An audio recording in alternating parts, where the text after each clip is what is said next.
Good morning बच्चों। तो कैसे हैं आप सभी। क्लास 10 का एक्सरसाइज 7.1 शुरू कर रहे हैं। The name of the chapter is chapter 7 coordinate geometry. This exercise is totally based on distance formula which we have learned in the previous video. ठीक है, तो डिस्टेंस फॉर्मूला के ऊपर बेस्ड है। डिस्टेंस फॉर्मूला क्या कहता है कि अगर मेरे पास कोई डिस्टेंस है कोऑर्डिनेट एक्सिस पर, suppose I am having this distance P and Q, इसके कोऑर्डिनेट्स x1 y1, इसके कोऑर्डिनेट्स x2 y2 हैं, तो मेरे पास क्या हो जाएगा, under root of x2 minus x1 का square plus y2 minus y1 का square is the distance formula. तो हमें बेसिकली ये याद रखना है कि दो जो मेरे पास x के कोऑर्डिनेट्स है उनका डिफरेंस का स्क्वायर और y कोऑर्डिनेट्स के डिस्टेंस का square and total under root is the distance formula. Done. तो अब हम क्वेश्चन इस पे बेस्ड क्वेश्चंस करने वाले हैं। पहला question is quite simple, find the distance between the following pair of points. तो मेरे पास कुछ पॉइंट्स ये हैं, suppose this is A and this is B. तो ए के जो कोऑर्डिनेट्स हैं वो 2 एंड 3 हैं और बी के जो कोऑर्डिनेट्स हैं वो 4 एंड 1 है। ठीक है, तो मुझे कैलकुलेट करना है distance, A B distance calculate करना है। ठीक है, तो सबसे पहले ए बी डिस्टेंस का हम फॉर्मूला लिख देंगे। फॉर्मूला तो लिखना ही पड़ेगा, नहीं तो पता कैसे चलेगा कि कौन सा फॉर्मूला अप्लाई करके डिस्टेंस कैलकुलेट करना है। तो सबसे पहले हमने लिख दिया फॉर्मूला। ठीक है, सबसे पहले क्या लिख दिया, फॉर्मूला। अब इसमें वैल्यूज डाल देते हैं। ठीक है, तो जो पीछे वाले हैं, जैसे ये हो गया x, तो इसका लिख दिया 4। ठीक है, ये 4 और इसका कितना हो गया 2, -2 का होल स्क्वायर। डन। अब y वाले लिख देंगे 1 -3 का होल स्क्वायर। ठीक है, अब इसके बाद क्या होगा, देखो भाई 4 में से 2 चला गया तो 2 का स्क्वायर और यहाँ पर 1 -3 तो कितना बचेगा, माइनस का 2, तो लिख दिया माइनस का 2 होल स्क्वायर। अब 2 का स्क्वायर कितना होता है 4 और -2 का स्क्वायर कितना होता है वो भी 4, तो ये कितना हो जाएगा मेरे पास 8 अंडर रूट 8, जिसको मैं क्या लिख सकती हूँ 2√2। तो ये मेरे पास डिस्टेंस आ गया ए बी का which is 2√2। This is the distance of my A B distance.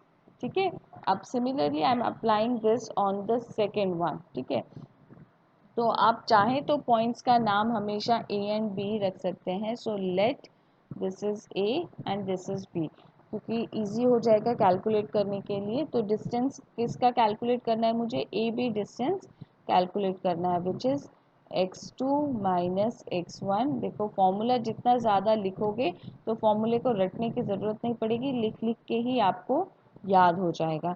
तो I suggest you, that is my personal suggestion to you, write the formula in each every time when you are solving the question so that you can learn the formula and don't skip any step so that कोई mistake ना हो आपसे। ठीक है, तो चलो b का जो है x कोऑर्डिनेट कितना है -1 एंड a का जो x कोऑर्डिनेट है दैट इज माइनस ऑफ -5। ठीक है, अभी माइनस ऑफ -5 तो ऐसे ही लिखा जाएगा ना, प्लस कितना है 3, y कोऑर्डिनेट कितना है 3 एंड -7 का होल स्क्वायर, इतना है। ठीक है, अब देखो ये माइनस माइनस बिकम्स प्लस। ठीक है, तो -1, अब मेरे पास क्या हो गया ब्रैकेट के अंदर, ये हो गया -1 + 5 का स्क्वायर प्लस 3 - 7 का स्क्वायर। ठीक है, तो ये कितना बचेगा, ये बचेगा 4 का स्क्वायर और यहाँ पर भी कितना बचेगा -4 का स्क्वायर। ठीक है, अब देखो 4 का स्क्वायर कितना 16, -4 का स्क्वायर कितना 16, तो ये कितना हो जाएगा मेरे पास √32 और 4√2 यूनिट्स, और कितना हो जाएगा 4√2 यूनिट्स। अगर आंसर आपसे पूछा जाए किस में है, सेंटीमीटर्स में है दे रखा होगा तो लिख देना, otherwise you need to write always units. ठीक है, जो भी यूनिट दिया होगा उसमें। अब देखो नेक्स्ट जो क्वेश्चन है, नेक्स्ट पार्ट जो है क्वाइट इंटरेस्टिंग, इसमें हमें कुछ वैल्यूज नहीं दी हुई, हमें ए एंड बी ही दिया हुआ है। तो ये क्वेश्चन कर कर देखते हैं। ठीक है, तो सबसे पहले क्या करेंगे, अपने पॉइंट सजेस्ट करेंगे। Let this point is A and this point is B. So the distance formula AB is equal to मेरा very good formula x1 minus x2 sorry x2 minus x1 y2 minus y1 का square. Clear? अब value डालेंगे, ठीक है। तो x coordinate of B is minus a, ठीक है, and the coordinate for x on point A is a, तो ये कितना हो जाएगा माइनस a का होल स्क्वायर, ठीक है। ये जो है अंडर रूट है, ठीक है। सो अंडर रूट, अब b कोऑर्डिनेट क्या है माइनस b, और वो भी b हो जाएगा, सो दैट इज का स्क्वायर। तो ये कितना हो जाएगा 2a माइनस 2a का स्क्वायर प्लस माइनस 2b का स्क्वायर और whole under root which is equal to 4a square plus 4b square. अब आप चाहो तो इस 4 को बाहर निकाल सकते हो, 2 under root a plus B square units कितना हो जाएगा, यूनिट्स हो जाएगा, ठीक है। क्लियर है इतना? अब नेक्स्ट पे चलते हैं,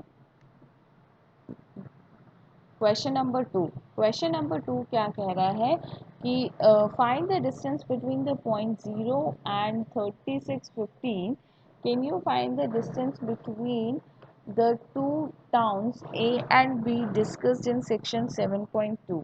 तो सेक्शन 7.2 में क्या डिस्कस किया है वो आपको चेक करना पड़ेगा, बट उसमें भी यही डिस्कस किया हुआ है, ठीक है। तो मेरे पास टाउन है, A टाउन है जिसके कोऑर्डिनेट्स हैं 0 0, और B जो एक टाउन है उसके कोऑर्डिनेट्स हैं 36 एंड 15। क्या है उसके कोऑर्डिनेट्स 36 एंड 15, और मुझे इनका डिस्टेंस कैलकुलेट करना है, ठीक है। तो जब मैंने डिस्टेंस फॉर्मूला पढ़ाया था तो मैंने ओरिजिन से डिस्टेंस कैलकुलेट करना बताया था, ठीक है।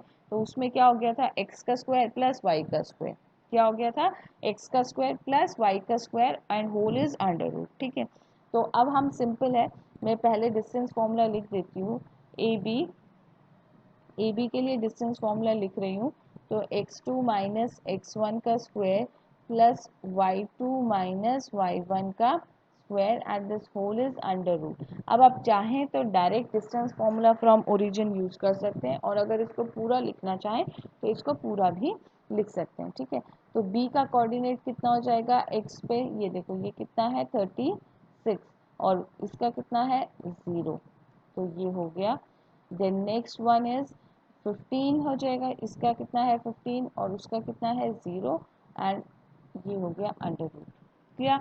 अब 36 का स्क्वायर कितना होता है, अब ये तो देखो याद करना पड़ेगा। 36 का स्क्वायर होता है 1296, कितना होता है 1296, एंड 15 का कितना होता है, 15 का कितना होता है 225, कितना होता है 225, और ये कितना हो जाएगा टोटल, ये हो जाएगा 1215, कितना हो जाएगा 1215, और ये किसका होता है 39 का होता है, किसका होता है 39 का होता है, और ये कितना आ जाएगा 39 units. The distance between the two cities A and B, जो दो सिटीज़ हैं आपके, जो दो टाउन हैं उनके बीच का मैंने डिस्टेंस कैलकुलेट किया है, वो कितना आया है 39 यूनिट्स। तो ये 39 किलोमीटर्स भी हो सकता है, माइल्स भी हो सकता है, जो भी आपको यूनिट दिया होगा वो आपने लिख देना है, अगर नहीं दिया तो यूनिट्स में ही छोड़ देना है, क्लियर।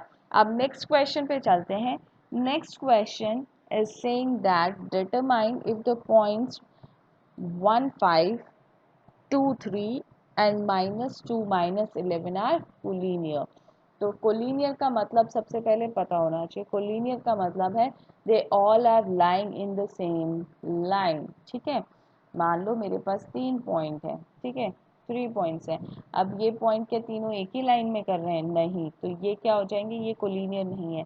3 पॉइंट कोलिनियर कब होंगे, जब वो एक ही लाइन के अंदर फॉल करेंगे, ठीक है।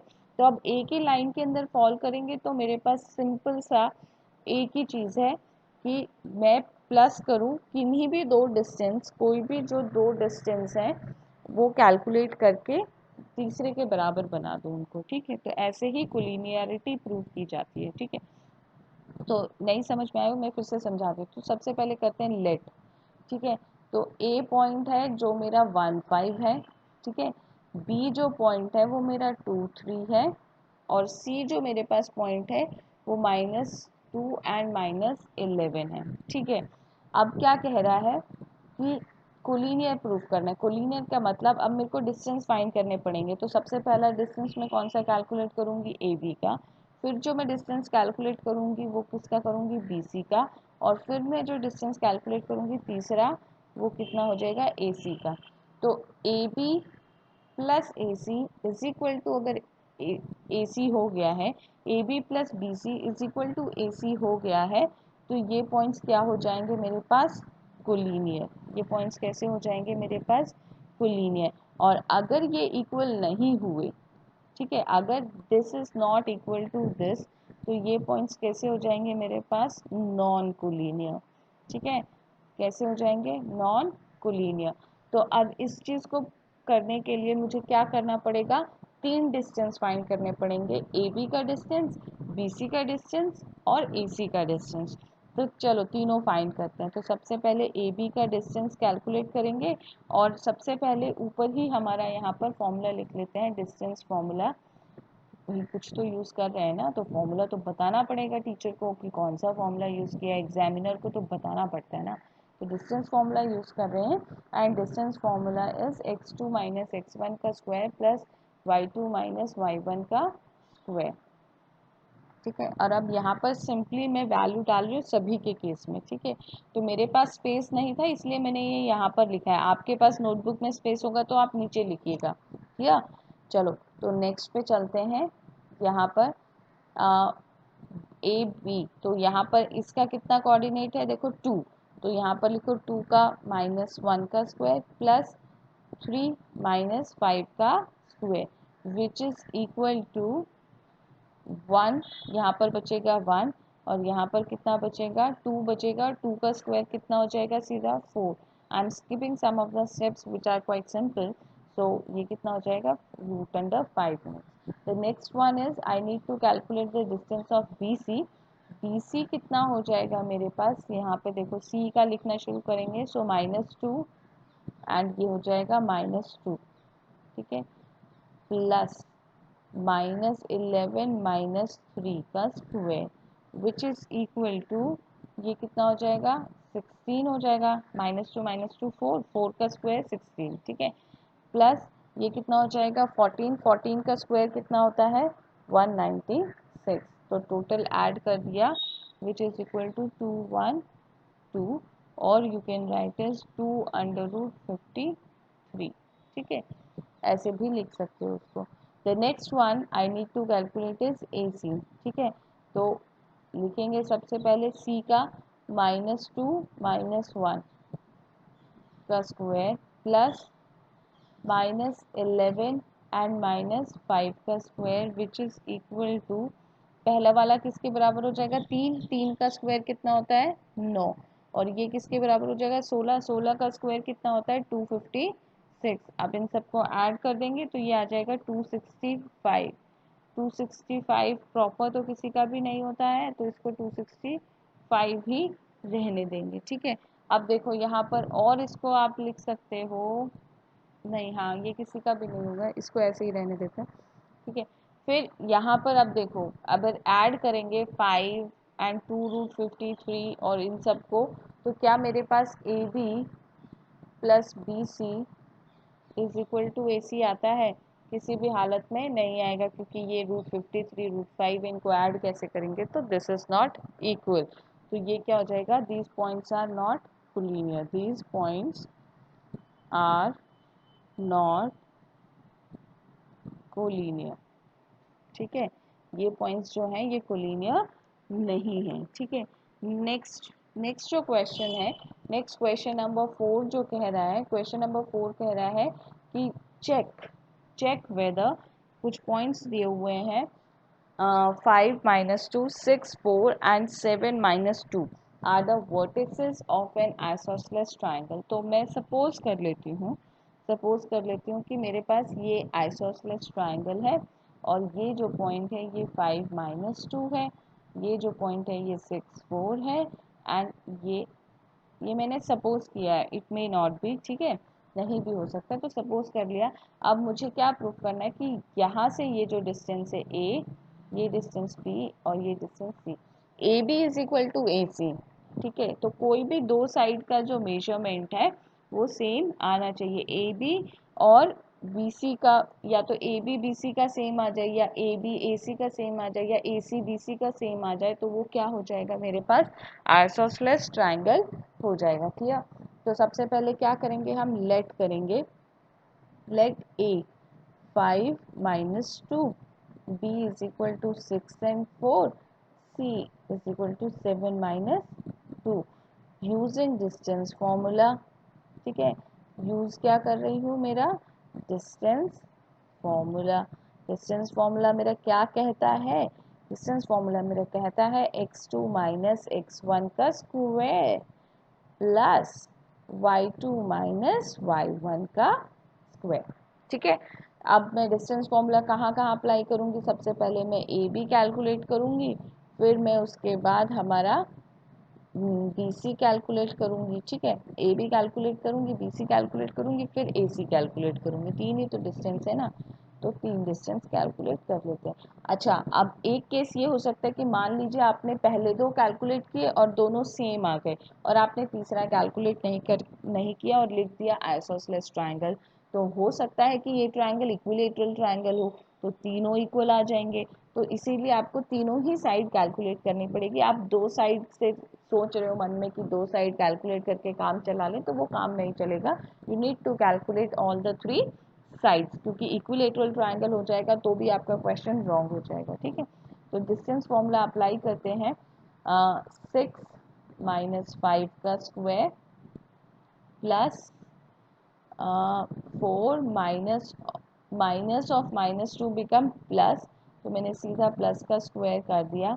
सो ये कितना हो जाएगा, 1 प्लस 6 का स्क्वायर कितना होता है, 36, विच इज इक्वल टू 37। ठीक है, तो ये 37 आ गया। ऐसे ही बी सी कैलकुलेट कर लेते हैं, तो बी सी क्या हो जाएगा मेरे पास, 7 माइनस 6, 7 माइनस 6 का स्क्वायर प्लस -2 -4 का स्क्वायर, तो ये कितना हो जाएगा, यहाँ पर भी 1 बचेगा और ये 6 हो जाएगा, तो 6 का स्क्वायर 36। ठीक है, तो ये हो गया 37। अब देखो मेरी दो साइड्स तो इक्वल ऑलरेडी आ चुकी हैं, तो आइसोसेलेस तो हो गया है। तीसरा एक बार चेक कर लेती हूँ कि कहीं ये इक्विलेटरल तो नहीं है, तो I am going to check the third one, A C side as well. तो ए सी का क्या हो जाएगा, 7 माइनस 5 का square plus -2 and minus of -2 become plus का 2, सो विच इज इक्वल टू उसका स्क्वायर। ठीक है, देन यहाँ पर कितना बचेगा, 7 में से 5 चला गया, तो कितना बचेगा मेरे पास, 2, और 2 का स्क्वायर कितना हो जाता है, 4, और यहाँ पर तो 0 बचेगा, तो आंसर कितना आ गया, 2 यूनिट्स। ओके, तो परफेक्टली आइसोसेलेस ट्राइंगल है मेरा A B is equal to B C. ठीक है, तो ए बी जो है वो बी सी के इक्वल है, तो दो साइड्स मेरी इक्वल है, दो साइड्स इक्वल है, तो क्या हो जाएगा, hence it is an isosceles triangle, hence triangle ABC is isosceles। ठीक है, तो ए बी सी मेरे पास कैसा ट्राइंगल हो जाएगा, आइसोसेलेस। ठीक है, सो इस वीडियो के लिए इतना ही। जब हम नेक्स्ट वीडियो में मिलेंगे तो हम फर्दर क्वेश्चन सॉल्व करेंगे। तब तक सभी बच्चे पढ़ाई करते रहेंगे, उनको बोर्ड का एग्ज़ाम देना है, और ध्यान से पढ़ेंगे, काम नोट करते रहेंगे, सभी बच्चे अपना ध्यान रखेंगे। Thank you.